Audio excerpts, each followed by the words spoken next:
I'm Joe. And I'm Sunny. We've gathered quite a bit of information looking into some, well, really complex issues around Taiwan. Right. A lot of it zooms in on China's proposal, the one country, two systems idea, and also this whole debate around the China threat theory.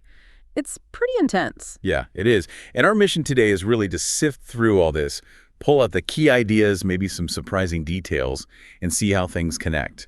We want to help you get a clearer sense of the different viewpoints and, importantly, what the actions happening on the ground, especially those details from 2025, are telling us. Exactly. We'll unpack what one country, two systems is supposed to be, according to Beijing, versus how it seems to have played out. Hong Kong is obviously key there. And then we'll tackle that China threat idea. Why are some people raising alarms, and why does China push back so hard, calling it a smear? We've got some specific examples, even some numbers that really highlight the tensions. It's all got real-world implications. Okay, let's dive in. First big topic, one country, two systems. On the surface, what is China actually offering Taiwan with this? Well, the pitch, basically, is a way to unify, but letting Taiwan keep its own system, its democratic system. So things like its elections, freedom of speech. Yeah, multi-party system, its own legal principles, judicial independence, all that stuff. It's often described, as a kind of peaceful packaging for unification. Peaceful packaging. It Yes. sounds reasonable, presented like that, like Taiwan keeps its way of life just under a different political umbrella. That's the idea presented. But here's where it gets fascinating. And there's this concept highlighted called false symmetry. What if you flipped it? Flipped it how? Like, what if one country, two systems meant China had to adopt Taiwan's democratic system, respect human rights, hold free elections, maybe let the Communist Party face some real checks and balances? Okay, I see where this is going. That seems unlikely. Unthinkable, really, for Beijing. The point isn't just can two systems exist side by side. It's about power. Beijing would never accept giving up its centralized control, its whole power structure. Because Taiwan's system, with citizen participation, pluralism, it fundamentally clashes with Beijing's core goal of stability above all else. Exactly. The structure seems designed for one system to eventually absorb the other, not for some kind of genuine equal partnership. It's not symmetrical at all. That really changes the perspective on the whole proposal. So let's look at where it has been tried, Hong Kong. The information goes into quite a bit of detail there. What happened? The promise was pretty clear initially, wasn't it? Oh, yeah. Explicitly, 50 years unchanged. That was the pledge. But the reality, it seems those fundamental promises started eroding much faster, less than 25 years, really. Freedoms like speech, the press. Those were hit hard. There were examples mentioned, like what happened with media outlets like Apple Daily. Significant curtailment. And then the national security law came in 2020. That seems like a major turning point. A huge one. Beijing said it was about restoring order, but critics argue it was aimed right at political dissent. And it definitely had a chilling effect. We saw reports of people leaving Hong Kong because of it, feeling their freedoms just weren't safe anymore. It makes you question how the system actually works in practice, not just on paper. The numbers coming out of Hong Kong since that law, they're pretty stark. They really are. Since 2020, 291 arrests under the national security law. Wow. And the age range is incredible, 15 years old up to 90. And 112 convictions so far. Were there specific cases mentioned? Yeah, the Hong Kong 47 case stands out. These were people charged with subversion just for taking part in essentially a primary election for opposition candidates. Just for participating in a primary. That was the charge. And as of May 2024, 14 of them were convicted. What's also striking is how long some were detained before conviction. 32 people in that group held for over 3 years. 3 years pre-conviction detention. Yeah. The point was made that detention rates under the NSL in Hong Kong seem notably higher than in places like Taiwan, Singapore, the UK. These aren't just abstract numbers. They show a specific legal reality unfolding. Those details really hammer home how different the reality became from the initial promises. So seeing all this, how has Taiwan responded to the one country, two systems offer? Well, pretty consistently, they've rejected it. Overwhelmingly. Leaders there have been quite blunt about it. Very. People like Chen Mingtong, who headed their Mainland Affairs Council, called it a political plot.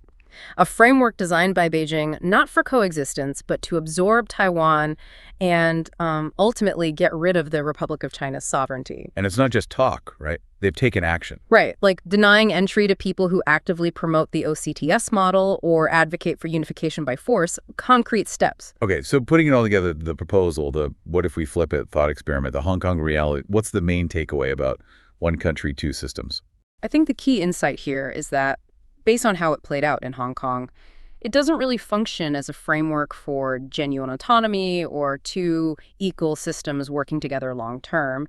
It looks more like a mechanism for gradual integration, eventually leading to absorption. Where the two systems part kind of fades under the control of the one country. Exactly. It seems to be more about bringing Taiwan under Beijing's authority structure rather than finding a lasting way for two very different systems to operate side by side. So the message is, when you hear that phrase, look beyond the slogan. Look at the power dynamics. Look at the track record. Hong Kong is definitely the key case study there. All right, let's shift gears. The other big theme, the China threat debate.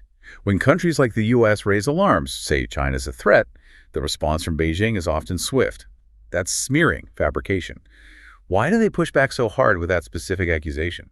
Well, from Beijing's perspective, warnings like the U.S. Defense Secretary calling China a regional threat or talking about invasion rehearsals, they see that as completely false, malicious even. Designed to do what?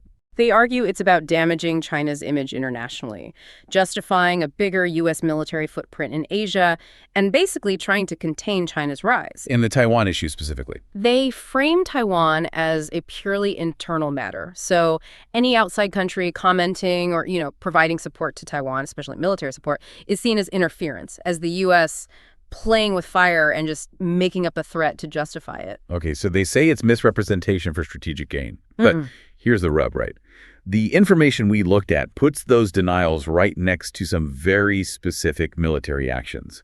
What's happening on that front, particularly in 2025? This is where the contrast is really sharp. China talks about preferring peaceful unification, denies aggressive intent, but its military activities around Taiwan seem to tell a different story. Like what, specifically? Well, there was a major exercise in April 2025, Straight Thunder 2025A. Not small. We're talking 76 aircraft, 21 naval ships. And what were they practicing?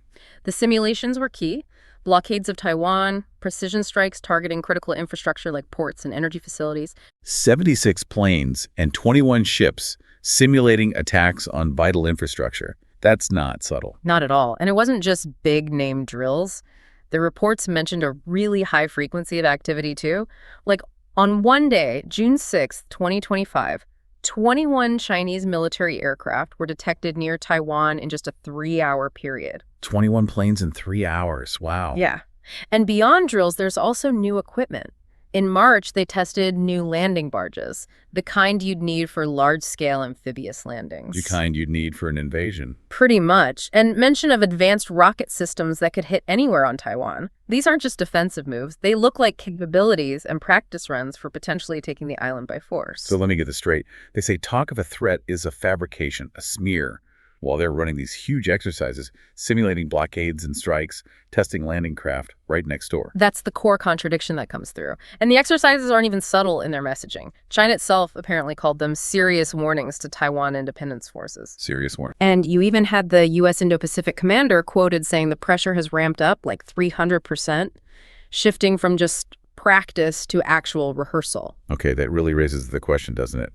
How do you judge intent when the words and actions seem to point in opposite directions? It sounds like Taiwan and others are definitely focusing on the actions. Absolutely. Taiwan's response is clearly shaped by these military activities. They call them reckless provocations. And they use historical parallels. Right, like using the 80th anniversary of WWII ending to talk about resisting invasion, drawing a line from the past to the present threats they perceive. President Lai Ching-te has called China an external hostile force based on these actions. And what are they doing about it? Boosting their own defenses, tracking Chinese movements constantly, running their own counter-invasion drills like Shanghuang 41, testing and using systems like HIMARS, those long-range rockets, and generally upgrading their military hardware. They're reacting to what they see. It really does feel like a case of actions speaking louder than words. Which brings us to that analogy, the Xiaoming example. Can you walk us through that? It seemed pretty effective at illustrating this point. Yeah, it's simple but clear. Imagine this guy, Zhao Ming. He talks a lot about hitting people. He's always practicing fighting moves very aggressively in his yard where everyone can see. And he likes showing off his weapons. Oh. So his neighbors, naturally, they get worried. They start talking, maybe beefing up their own security. What does Zhao Ming do when he hears their concerns? According to the analogy, he yells, "You're making things up. I'm just exercising. You're smearing me." Got it.